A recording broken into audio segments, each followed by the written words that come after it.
The California State Athletic Commission has proposed, I think it's a 10-point plan as far as how they want to go about limiting weight cuts and really cracking down on fighters cutting weight. A few of the points that they were looking at is increasing the number of weight classes.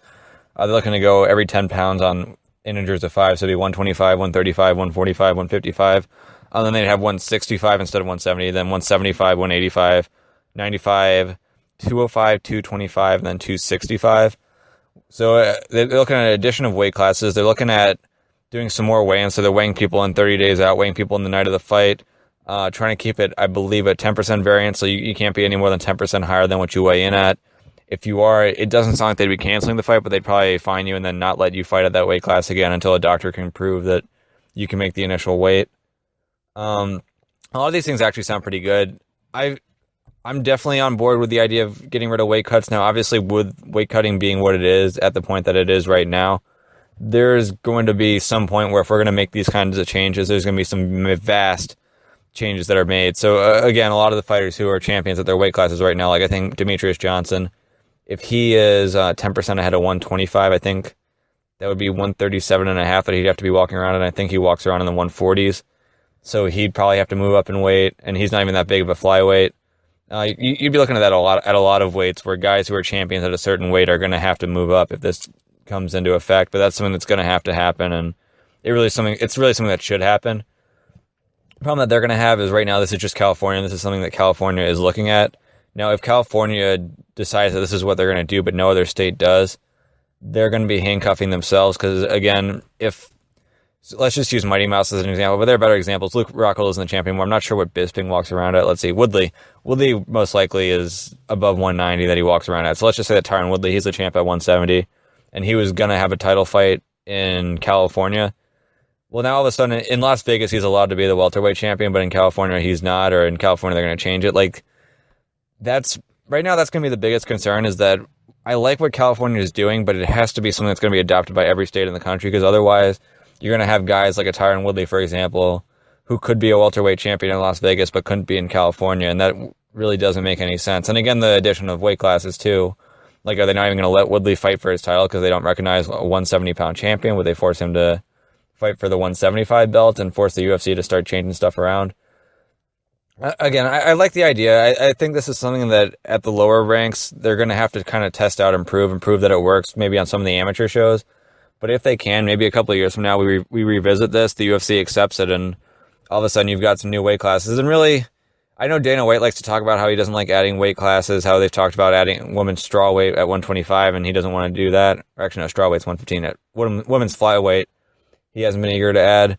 But we've seen lately that WME is happy to throw belts around and make belts up and put up interim belts. If you're going to actually have actual divisions that you're building up and actual championships, so now all of a sudden, instead of having a bunch of interim belts, you have a bunch of real belts, but there are more weight classes. I don't know that that's something that they're going to be against. Dana may be against it, but Dana doesn't have the majority control of the company, and it doesn't seem like a lot of the stuff they've been doing recently is stuff that he'd want to do anyway.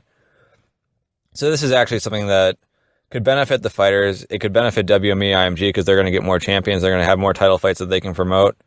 And hopefully it's something where a lot of these fighters who cut a lot of weight aren't going to have to cut a lot of weight anymore. Because let's remember, the Nate Diaz versus Conor McGregor fights, those were two of the bigger fights of the year back in 2016. And nobody's talking about it now where it's like, yeah, but they were fighting at 170. Like, I don't give a shit whether they're fighting at 155 or 170. I want to see them fight at their best. And quite frankly, Conor versus Nate at 170 is going to be a better fight than Conor versus Nate at 155 because both of them are going to be able to spend more time in their camp towards actually working on their technique than towards making sure that they're on weight. And that's time that gets wasted. And that's really not even good for the sport itself. I mean, not only is it bad for the athletes to have to make these harsh weight cuts, but when you have a lot of these fighters who, a lot of them already are mostly training just in camps now, like they've gotten to a point where their skills are pretty much what they're going to be. And they only seem to really train when they're in camp. So you remember, this was one of my pet peeves too with the Chad Mendes versus Conor McGregor fight when Mendes stepped in on 2 weeks. And Team Alpha Male was talking about, oh, well, Mendes was only training for a couple of weeks. He was out hunting in the meantime. And it's like, if you're a professional fighter, really you should be training the whole time and kind of treating it as a martial arts thing, even if you're not just going balls to the wall. If you're just kind of working on techniques, doing some drilling and getting into the gym, even if you're going like 5 days a week as a professional, I mean, that's something you should be doing. But a lot of fighters, as it is, they kind of stay out of the gym. Then once camp comes around, that's when they start coming in and they start doing 2-a-days and 3-a-days and working their ass off then. But for guys like that who've just been doing camps as it is, with them having to watch their weight on top of it being the camp, like they're really not improving the whole lot, and it's not really the best for the fans. So if you're taking weight out of it to the point where it's like, we've kind of drilled down what size you are, this is the size you're going to fight at. Now when you're in camp, you're just going to be focusing on fighting because you don't have to worry about dropping 20 pounds or 30 pounds over the course of 8 weeks.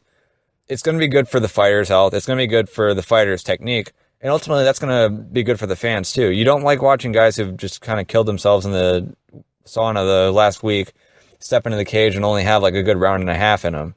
So this will be good for everybody. Hopefully this works on the amateur level. Hopefully it works on some of the pro levels in California. And hopefully this is something that gets adopted nationwide if everything works out. But that's really